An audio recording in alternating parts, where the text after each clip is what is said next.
welcome back to my channel, Black Sails Season 3 Episode 2. I'm not going to spend a lot of time going over the last episode because it was pretty much like catch-up, like self-explanatory kind of stuff.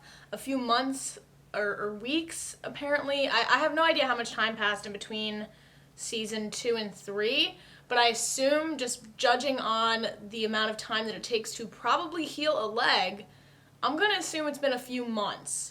And the fact that everybody's facial hair seemed to have grown a little bit since the last season, I'm gonna safely assume that it's been a few months. We did get introduced to a new character, Edward Teach, and he knew Vane in some way. They used to be old friends. I have no idea if he's gonna be the hero or the villain. I did say that I thought that he was Blackbeard. I don't know. I really don't know. I mean, he physically has a black beard, but I really don't know if that's enough criteria to name him as Blackbeard, but clearly he's like this big character that is being introduced, and I know that they talked about Blackbeard, so I don't know. I don't know if Vane historically knew Blackbeard or Edward Teach. I don't know. I'm not sure, but I do want to find out. So yeah, I wanted to keep my thoughts short and sweet, so without further ado, let's get into episode 2. What is happening? No.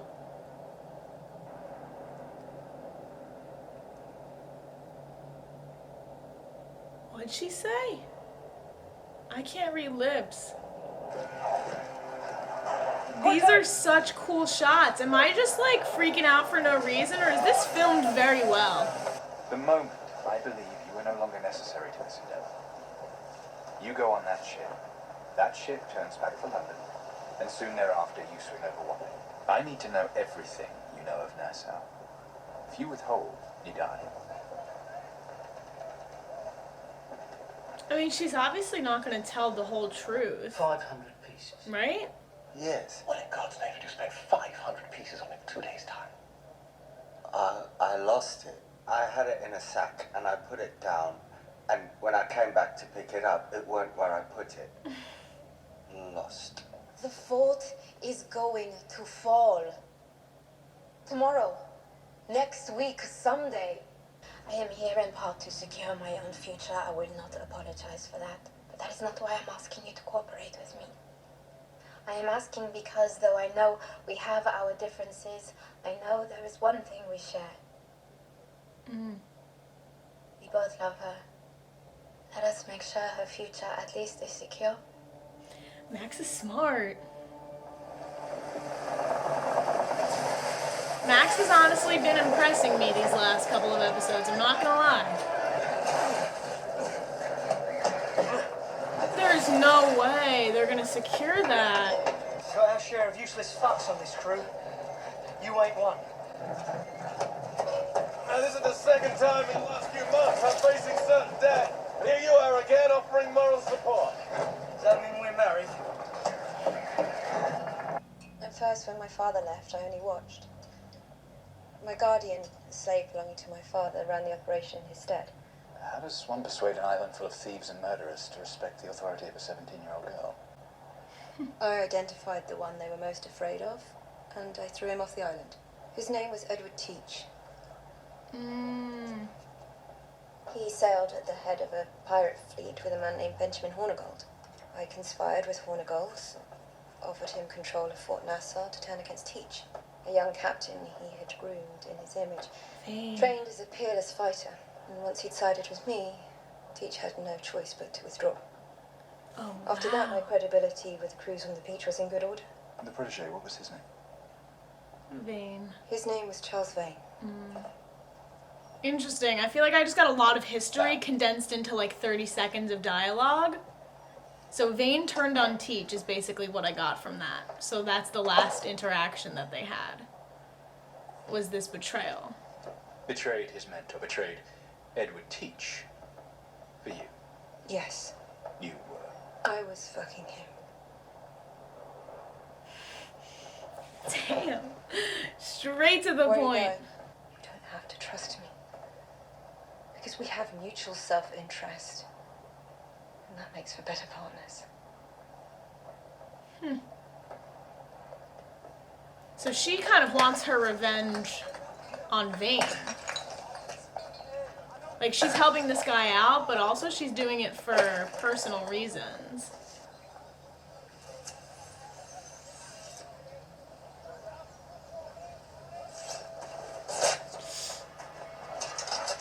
Are they really about to fight right now? Though I sailed countless leagues with you, fought countless battles with you, taught countless lessons to you, but you did it all for a girl.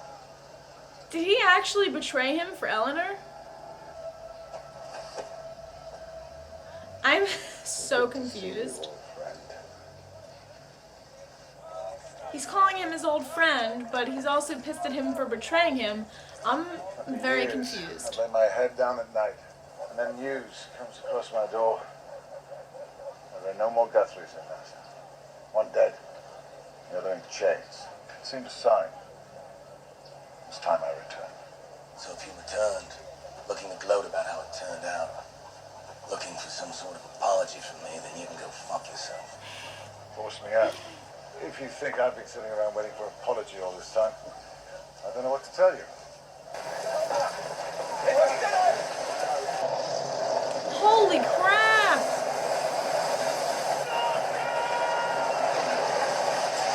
No! That is so crazy. Holy shit. No, it's going down?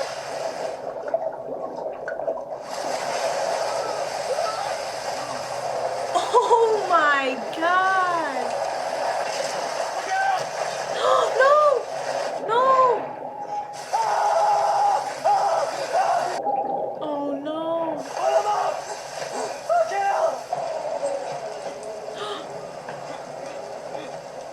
No. No!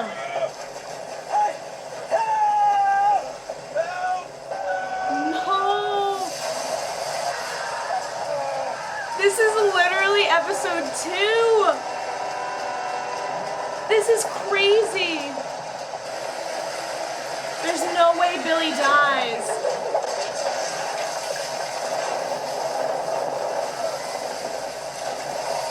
They say the worst of it don't last long.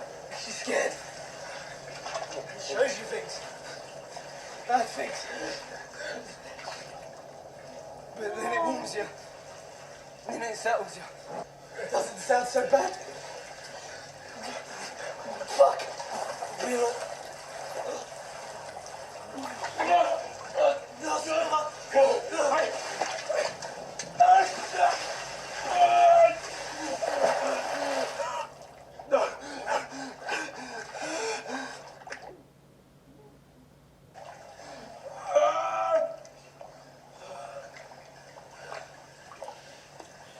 That's so sad. That's so fucked. Well, having to watch your friend die like that? Flint, I can understand. This is your third partner. Oh, shut I up. took the Lima prize, transported it, secured it. Just been employing it to provide for Nassau's defense. Yeah. The stipends create an obligation to follow one command in the event of a threat to the island. Captain Flint, as the island's most able naval tactician, would command our forces on the water, and Charles would captain a militia to defend the land. Why? Because Henry Avery set his camp here and said this is a place for free men. Benjamin Hornigold and Sam Bellamy gave Nassau life. And you think your name belongs in that list? Yes, I understand. When I was a young man in this place, it was a settled notion that in order to join a crew of any repute, you had to prove his worth. 2 men, evenly matched, bare fists. Now all a man need do is say please. You want us to fight each other for this? To the death? Holy shit. Did he kill the other guy? Head up now! Close as you can! Captain, this is bad! Billy, make it so! Houston! Find the starboard braces! He is so good. Flint is so good. He's so menacing. Captain Hornigold, welcome aboard. Oh shit. Mr. Dufresne? I've news to relay, sir, but first I'm sorry I must address a rumor I've heard since my arrival here. A rumor most troubling about a fugitive that you've made a part of your endeavor. Oh, shit. That's so awkward. I pressed my advantage and drove him already battered into a tempest. When it subsided, I patrolled the area extensively and recovered several pieces of fresh debris. The sail. Captain Flint is dead. You're so dumb. He is not dead. He can't die. I don't want to believe that Flint can die.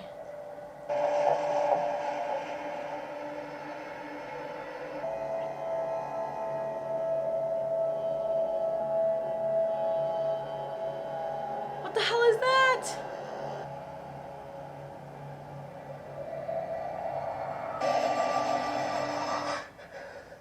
What the hell was that? These nightmares have some type of significance. I just don't know what it is. Where are we? The storm drove us east into the Sargasso Sea. Most of the fresh water was lost to the flooding in the storm. The food that could be salvaged, we have a few days. Maybe a week. How far to the nearest coast? At our current speed, about 3 times that. What? We won't survive this. They're gonna die, and it's gonna be all Flint's fault. Nah, they're not gonna die. Are you kidding? That is really scary, though.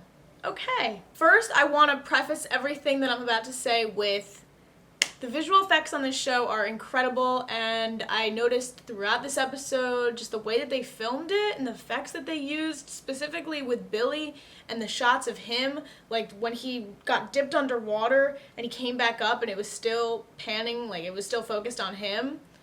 I just thought that was amazing. I'm kind of a nerd with that kind of stuff, so I don't know if everybody else is going to be so emphatic about it, but I love it when the cinematography and just the visual effects are pleasing to the eye, and the whole storm sequence specifically was just very well done. I don't know how big the budget for this show really is. It seems like it's a pretty underrated show, but I feel like they stepped up their game with this episode and this season in general in terms of maybe the budget and the effects that they've been using. I mean, that storm looked incredibly real. It was very scary. I have a very big fear of drowning and just water in general and being surrounded by water, and it seems like this episode specifically was giving me so much anxiety, and it was just good. It was just very good. This episode ended with Flint in a pretty sticky situation. They can't reach a coast for maybe 3 or 4 weeks, and they only have supplies, water and food, for about a few days, maybe a week if they really stretch it along. So I don't know. Flint seems to have been able to get out of every sticky situation that he's been in thus far, but I do not know how he's going to get out of this one. Flint also keeps having these dreams about Miranda. I'm not sure if they're going to have significance, but we saw there's some type of black figure that is appearing in these dreams, and I have no idea what it means. I assume that it's going to be explained a little bit more. I kind of like having to piece things together, so I don't really want to know about that right now. Right now I want to focus on Edward Teach. He had a very interesting quote. Something about not living in fear, stepping up and facing fear every day makes you a stronger person. I don't know, something along the lines of that, but I thought that was kind of like the theme of this episode. I mean, Flint faces the storm, literally a near-death situation. He faces that fear. He goes face to face with death, and he's done it many, many times. And who else did that this episode? Eleanor did that this episode too. I mean, she's literally coming face to face with this guy who's threatening to kill her simply because of her past affiliations with Vane, I guess. So I don't know, with the whole Eleanor situation, I'm not sure if she's being truthful because I don't know the history. I'm not sure if Vane really did. I mean, clearly he did, betray Teach for Eleanor for some reason. I just don't know why and kind of what went down. I don't know the full story of what went down.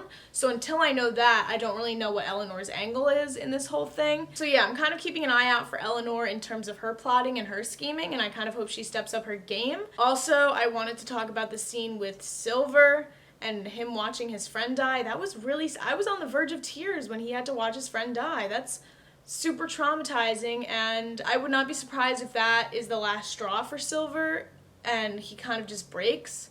It seemed like when he was found, when that other guy came down and Silver was kind of just staring at his dead friend's body just floating there, that was kind of creepy to me. Like, it freaked me out a little bit. I don't know what's in store for Silver, but I think that with each episode he's kind of getting stronger and stronger, and it seems like he doesn't really agree with a lot of the things that Flint is doing. I have this really bad feeling that Silver is going to end up betraying Flint. The clues and the evidence have been there since the beginning. I mean, ever since they became friends, Silver's only goal is making sure that he survives, making sure that he gets a share of the gold. Kind of, selfish motivations, and that's kind of how everybody else is. They're doing stuff that is in their best interest, and Flint is the only one that's really smart enough to realize this on Silver's part, but I'm not forgetting who Silver really is. He is a selfish person. He does look out for himself, and himself first, just like everybody else. But I am keeping in mind, Silver's glances over at Flint, or his disagreements with Flint, because I do think that they're going to reach, like, a point of no return at some point this season. I feel like they're going to have a falling out. I don't know.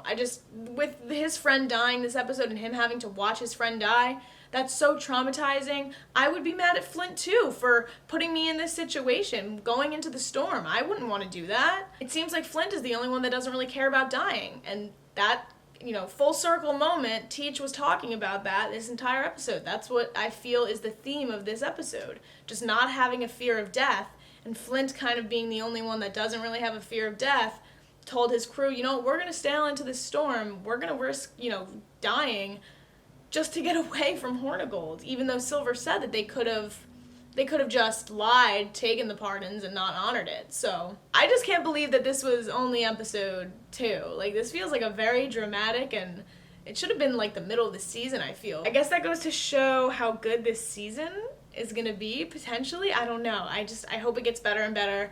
I'm really excited to watch the next episode. Probably gonna watch that shit tonight. I guess those are all my thoughts. As always, thank you guys for watching. Check out my other reactions if you have not already, and I will see you guys for episode 3. All right, bye guys.